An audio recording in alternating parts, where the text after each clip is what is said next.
Hi everybody, it's Dr. Magnifico. It is Take a Minute with Serafina time.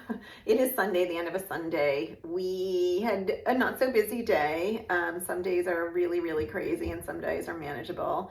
I'm also very lucky on Sundays in that it's just me and I have a really amazing support staff. So for me to stay on time today with the not too many people that we saw, it took 4 technicians, 3 receptionists, and we got everybody in and out in a pretty timely fashion. I don't usually intend to do diagnostics on Sundays, so Sundays are really just walk-ins, so nobody has an appointment, they're just walk-ins. Now I'm covered in Serafina hair. But it does mean that I'm not an ER on Sunday. Unfortunately, everybody treats me like an ER on Sunday. I did have 1 routine visit today, but overall it's coughing, wounds, vomiting, it's that kind of stuff, and today was no exception.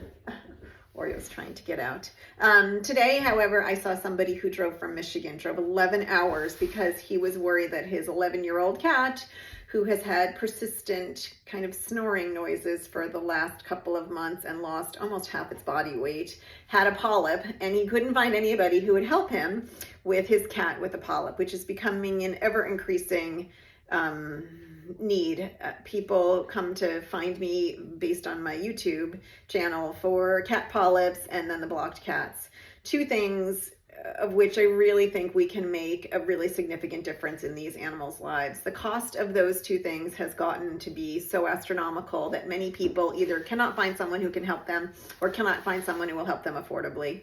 The cat polyps these days are now in the $3,000 to $6,000 range. I think on some of my videos, I show you that I can do it in less than a minute, and the cost is somewhere between $150 and $300.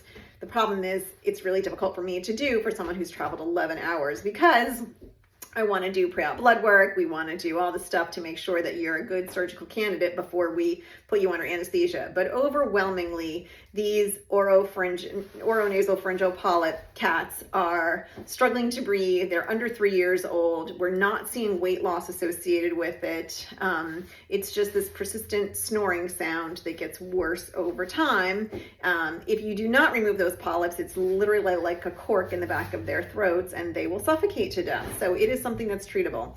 The fact that we are making it so costly to remove those polyps for all of the many reasons that we justify it, and yet these animals who are otherwise going to live normal, healthy 10, 15 years is really unconscionable for me. It is as simple as sedating that cat, pulling back the soft palate and looking to see if there's something in there. The ones that are in the ear, well, yeah, those should be addressed too, but you're not going to suffocate from those.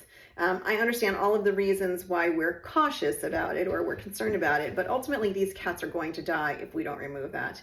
And the fact that people feel like they have to travel dozens and dozens of miles and hours to find somebody who's willing to look for them is pretty hard for me to accept. The other thing is these blocked cats, this idea that we unblock them and then remove the urinary catheter sometime within a couple of hours later because they don't have the $4,000 that we're asking them versus the $800. I saw a case like that last week. I'm going to publish that one soon. It's also really difficult. These ideas that these cats are not going to reblock quickly is also not true. If you unblock a cat, they should be on IV fluids and diuresed for 3 days. If that means that they go home with an IV catheter and a urinary catheter in and provide fluid support at home, I'm okay with that. But leaving that urinary catheter in long enough for that urine to run clear and only pulling it after that is one of the most important basic tenets to these guys having a better chance of survival. Most of them are going to reblock. Something like 50% of these cats are going to reblock. And if we're asking for $4,000 at each time that happens, we should be talking to them about a PU surgery.